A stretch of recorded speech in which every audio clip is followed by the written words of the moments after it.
It's episode number 289, and I'm speaking with Dr. Akil Palanisamy about his new book, The T.I.G.E.R Protocol, an integrative 5-step program to treat and heal your autoimmunity. Dr. Akil is combining Ayurvedic medicine and functional medicine to treat the root causes and to prevent imbalances. So please stay tuned.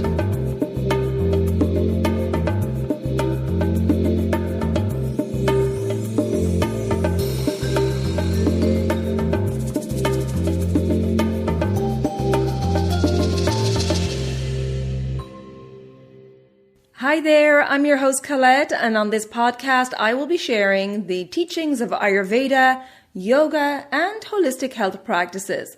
Now, if you're new to Ayurveda, I recommend checking out the first couple of episodes where I do an introduction to Ayurveda and the mind-body types. Thanks for listening, and now here's a new episode. Hello and welcome back to the Elements of Ayurveda podcast. And today I'm very happy to welcome back Dr. Akil Palanisamy, who is a Harvard-trained physician who practices integrative medicine, blending his conventional medical expertise with holistic approaches, including functional medicine and Ayurveda. Dr. Akil attended Harvard University and graduated magna cum laude with a Bachelor of Arts in Biochemical Sciences. He earned an MD from the University of California and completed family medicine residency training at Stanford University. He then graduated from a fellowship in integrative medicine with Dr. Andrew Weil at the University of Arizona and received certification in mind-body medicine from the Georgetown University Center. He is the department chair for integrative medicine at the Sutter Health Institute for Health and Healing, where he also serves as physician director for community education and leads their educational initiatives and programs. Dr. Akil has been a consultant with the Medical Board of California for many years, and he's widely known speaker and educator, and he is the author of the T.I.G.E.R Protocol and the Paleovedic Diet, a complete program to burn fat, increase energy, and reverse disease. As he has done for over 2 decades, Dr. Akil sees patients and conducts clinical research studies in the San Francisco Bay Area. Dr. Akil, welcome back to the podcast. It's a pleasure to chat with you again. Oh, yes. Thank you, Colette. Great to be back on the podcast. Well, we spoke back in June 2020. Can you believe it's been that long? Wow. And that was talking about your previous book, The Paleovedic Diet, and your own personal health journey. And that was episode number 138 for anyone who's interested in checking that out. Very interesting episode. But today we're going to discuss your new book, The T.I.G.E.R Protocol, an integrative 5-step program to treat and heal your autoimmunity, which is being released on May 9th, 2023. Am I correct? Yes. Great. So I'd love to start, Dr. Akil, let's start with the basics. By explaining what is an autoimmune condition and what's happening in the body. Yeah, I think that's a great place to start. This involves the immune system. Autoimmune refers to an attack by the immune system. So it's normally supposed to protect us against infections, against disease, be our defender. But when it goes awry and the immune system starts attacking your own cells, that's autoimmune disease. There are over 100 different types of autoimmune disease. It's the fastest growing category of disease. And I think that the good thing is that the same root causes that help treating autoimmune disease also help with preventing it. So I think, if you're healthy and not dealing with an autoimmune disease, now is a perfect time to address these 5 causes for prevention, not only for autoimmune disease, but all chronic diseases, I believe. Absolutely. And you talked about that a lot in the book, how you're combining your work as a functional medicine practitioner with your training in Ayurvedic medicine. And you talked about how in Ayurveda that sometimes symptoms don't appear until the 5th stage, according to Ayurveda. And so I'd love to talk about the benefit of using both those medical systems together in particularly healing autoimmune conditions, and how, like you said, if we go upstream and do preventative work, that can really help us. Yes, absolutely. Yeah, so I think both Ayurveda and functional medicine have a great deal to offer in terms of autoimmune diseases. I think that they're both emphasize prevention, and Ayurveda says that only in the fifth out of six stages of disease do symptoms appear. And we know with autoimmune disease, the studies show sometimes it can take 10, 20, 25 years to develop, from the first onset of any like early blood markers all the way to the final diagnosis and symptoms of the disease. So during those, couple of decades, I think using holistic approaches for prevention and catching things early is the strength of both. And I think the great thing about combining those is that Ayurveda is more of a qualitative system, focused on the qualities and elements, and functional medicine is more quantitative, focused on lab testing and numbers. And I think combining them gives really great synergy because a lot of the Ayurvedic recommendations in terms of, your Agni or digestive fire, keeping that strong, that correlates very well with your gut microbiome in functional medicine, like keeping your gut bacteria healthy. A lot of the same recommendations apply to both. And just one other example is with Ayurveda, they really emphasize daily practices such as oil pulling, where you are, using coconut oil to pull toxins out of the mouth, and then also tongue scraping, scraping the tongue every morning, because the tongue is a microcosm of the entire GI tract. And interestingly, from the functional medicine and integrative medicine side, there's a lot of research now about the oral microbiome and the connection with inflammation, connection with autoimmunity, and studies show that these practices like oil pulling and tongue scraping really improve your oral microbiome. So I just love seeing all the connections, and coming together. It's fascinating, isn't it? And it's ancient Ayurvedic wisdom that's still standing the test of time. It's really wonderful. And we talk a lot about prevention, obviously, on this Ayurvedic podcast and talking about living in tune with the circadian rhythms. But I'd love for you to tell us more about your 5-step program to treat and heal autoimmune conditions, this T.I.G.E.R protocol. If you could explain that to us, that'd be wonderful. Oh, yes, absolutely. Yeah. So the T.I.G.E.R is an acronym, and it stands for these 5 root causes that are key for preventing chronic disease and autoimmune disease, and also treating. Because when we describe each of those steps, you'll see the connections there. So T is toxins, which refers to environmental toxins and pollutants that are very rapidly increasing in the environment. And I put those first because I believe they're the most important under-recognized factor when it comes to immune dysfunction. And then a lot of these same toxins, they also raise the risk of heart disease. They are obesogens, so they raise the risk of obesity. They are diabetogens, so they raise the risk of diabetes. So they really impact all chronic disease. And so that's why I think detox is something that I talk about. And so maybe I'll go through the first 5 causes, and then subsequently I can talk about some foods to address each of them. Wonderful. So T is toxins, and then I is infections. So this could include bacterial, viral, fungal, parasite infections. And this is well established in conventional medicine that infections are one of the common triggers for autoimmune disease. So that's something very important. And G, of course, is gut, because we know in both Ayurveda and integrative medicine and many holistic systems, the gut is the foundation for overall health. So that is central to my protocol and my book. I teach people how to improve the diversity of their microbiome, which is the key factor for longevity and well-being.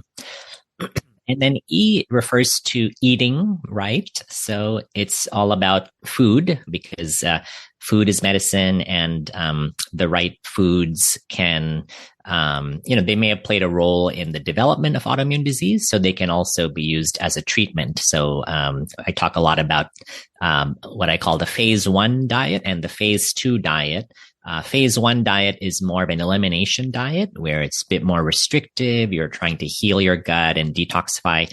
And then the phase 2 diet is a long-term diet where you're reintroducing foods, trying to expand the diversity of foods, and get more diversity in your microbiome that way. And then the final R is for rest, which refers to the effect of stress and the need for rest, the need for addressing that mind-body connection.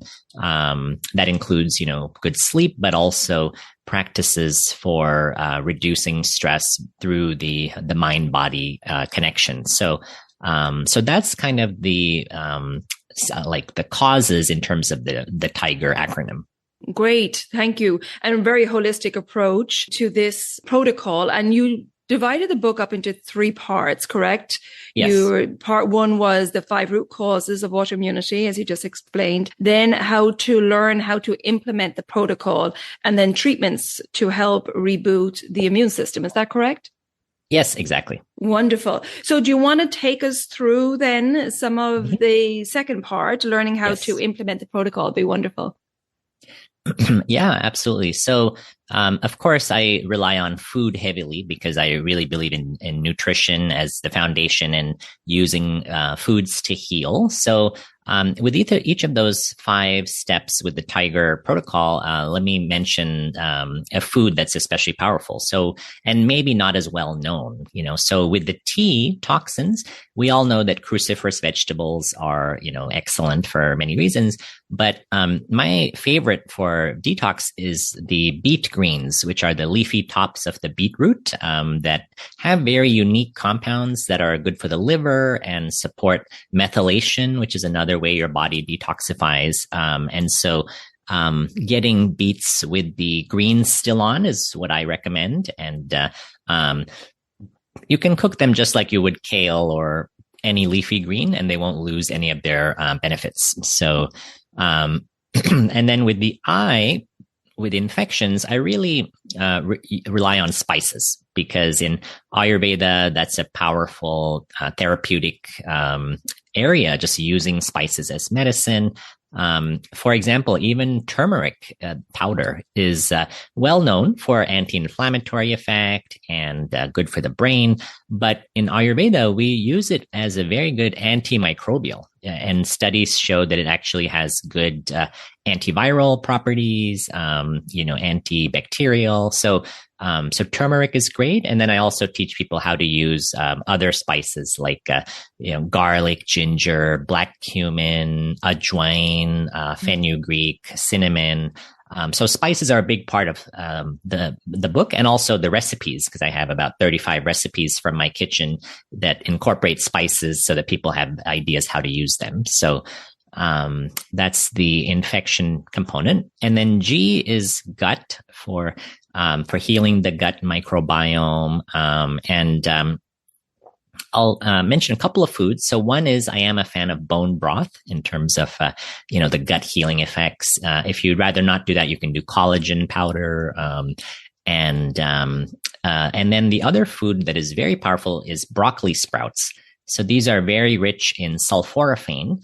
And the broccoli seed, when it sprouts, it actually can produce up to 100 times as much sulforaphane as regular broccoli. And that is a very powerful compound. There's like 2,000 studies on its anti-inflammatory effect, great for the immune system, great for healing the gut. So I encourage people to incorporate broccoli sprouts. And then E is eating. So here I recommend, I know a lot of people have heard about fermented foods, which are healthy, and I recommend those, but I really focus on prebiotic foods.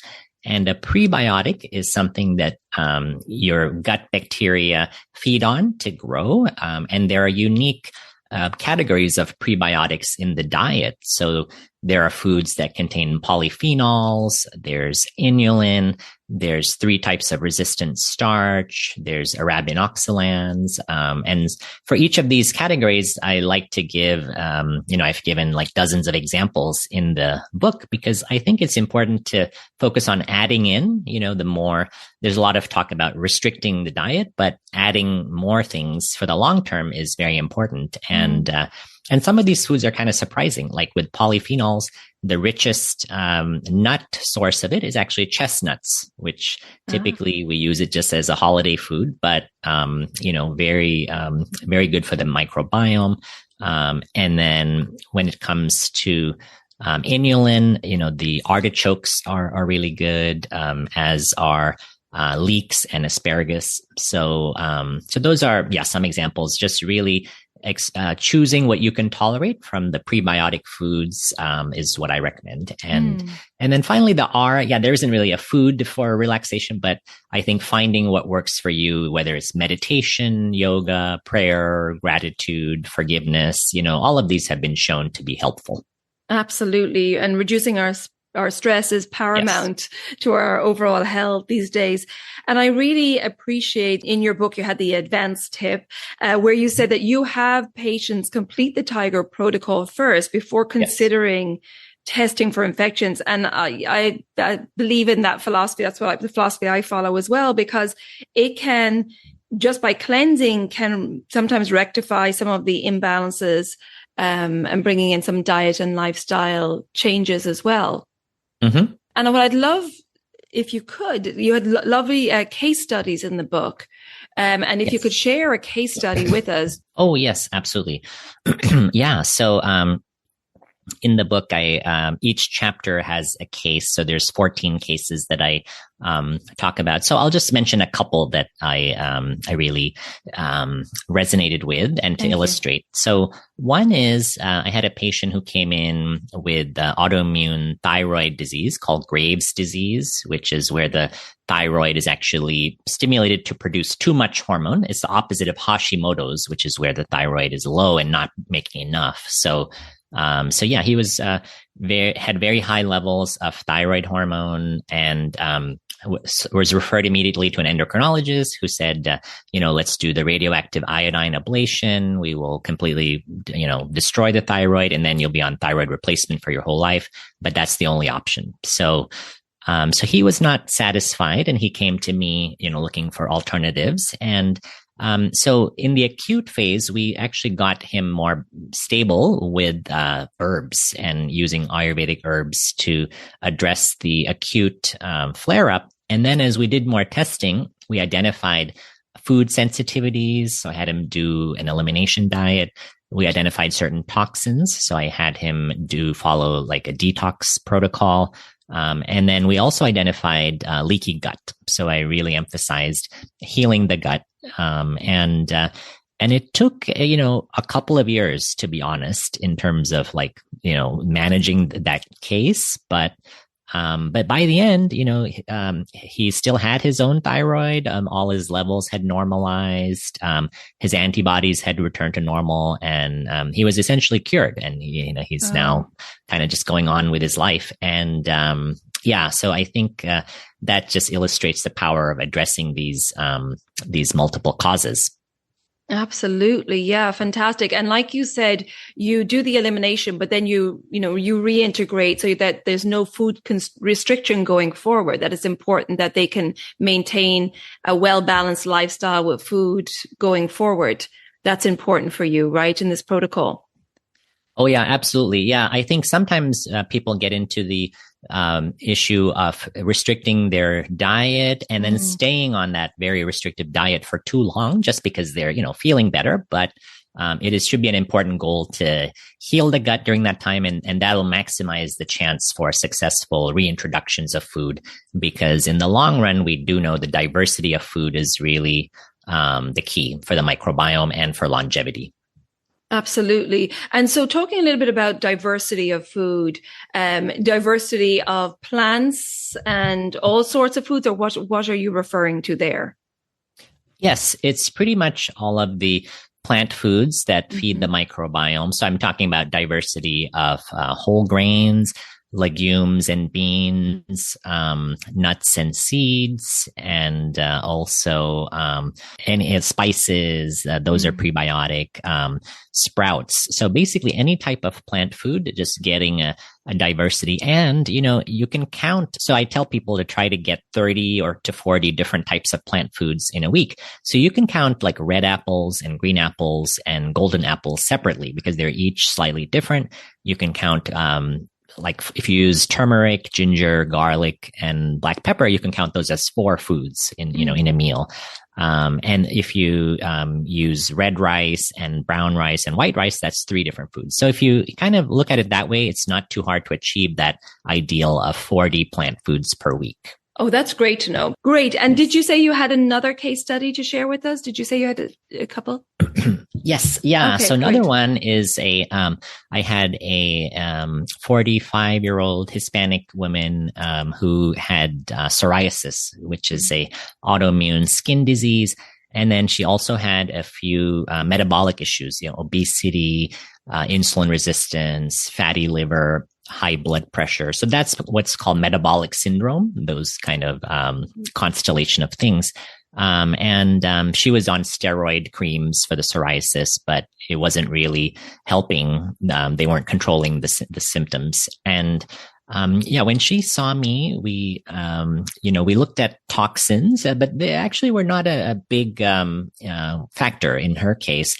We really honed in on the gut and in her microbiome, we found one particular important bacteria, which we call keystone bacteria, called Akkermansia. This is a key bacteria for obesity and metabolism. We know that if you get your Akkermansia up, your blood sugar goes down and your weight goes down. You're more likely to lose weight on any kind of diet. And there are foods that reliably raise these Akkermansia bacteria. They are red polyphenol foods like pomegranate and cranberry, red rice, red quinoa. And so I had her as part of her gut healing program with the bone broth and prebiotic foods and fermented foods. I had her also, incorporate that. And she, when we retested, her Akkermansia was much higher in the high end of normal. And her leaky gut had healed, and the good bacteria were better. And then the stress turned out to be a big factor for her. She was like single mother and raising young children and didn't have a lot of time for, meditation or other practices, but she was very religious. And so for her, I encouraged her to connect with her, spirituality and find time for prayer and, connection. And that really helped relieve her stress. And then eventually, her, the steroid creams started to work because that's what we find in autoimmune disease when you are taking care of these 5 causes that are driving the autoimmune disease. Then you go on to things that can help treat the symptoms, and they work a lot better because you're not dealing with those drivers working against you. So right. The steroid cream started to work, and she lost weight. She was able to bring down her blood pressure, and she was still on the steroids, but they were working, and she didn't have to use them every single day. So I think that was the change. Yeah. And it's great to empower the clients in other aspects of their life, like you said, in managing stress and so on, and for her to understand what foods are best and using nature to heal is always the best practice. Mm-hmm. That's yes. great. So I know you're extremely busy, so we're going to finish up soon. But before we do, is there anything else that you want to cover? And I also would like you to tell people where they can find out more about you, Dr. Akil, and of course your new book, The T.I.G.E.R Protocol, an integrative 5-step program to treat and heal your autoimmunity. Yeah, absolutely. I guess the final thing I would mention is the importance of mindset, because I think I talk a lot in the book about the role of belief, and believing that you can get better, just having the mindset that you can improve and feel better. Sometimes my patients tell me, like, I'm the first doctor that has told them that they could feel better, because unfortunately in conventional medicine, we focus a lot on the symptoms and, this is chronic disease, and maybe the patient gets the wrong message that they're not going to be able to feel better at all. So I think that mindset is very important to adopt, and I think all of these 5 areas are really critical. In our modern world, there's such a mismatch between our genes and the modern lifestyle and diet and environment. So I think it's not so simple where you just fix your diet. I think you have to work on all of these 5 areas, and that will give the best results. So, in terms of finding out more, I think on the internet, they can go to, the T.I.G.E.R.protocol.com. That's one website, or they can go to my website, which is, drakil.com, spelled out. So DOCTORAKIL.com. And they can follow me on social media, at Dr. Akil on the major social media outlets. Wonderful. And I will put all those links in the show notes. A really wonderful book, Dr. Akil. I really enjoyed reviewing it. It's great information in there. And I love the recipes and that you go into all the spices and explain the spices in detail. Fantastic. So thank you so much for all the wonderful work you're doing in the world and all the wonderful research you're doing. Oh, yeah. My pleasure, Colette. Yeah, thank you. I really enjoyed our conversation today. I hope you enjoyed that conversation with Dr. Akil, and please check out the show notes for all the links mentioned in this episode. And if you think that this episode will be helpful to family or friends, please share it with them. If you would like some support on your Ayurvedic journey, I offer online consultations, at-home cleanses, and educational programs. And you can check out the link in the show notes or visit my website, elementshealingandwellbeing.com. You can also find me on social media under Elements Healing and Wellbeing on Facebook and my new Instagram page, Elements of Ayurveda Podcast. Please subscribe or follow the podcast if you haven't already done so, and the new episodes will automatically download. And if you would like to rate and review the podcast, I would really appreciate that. Thank you so much for tuning in, and until next time, take good care of yourself, be well, and bye for now. Slán go fóill.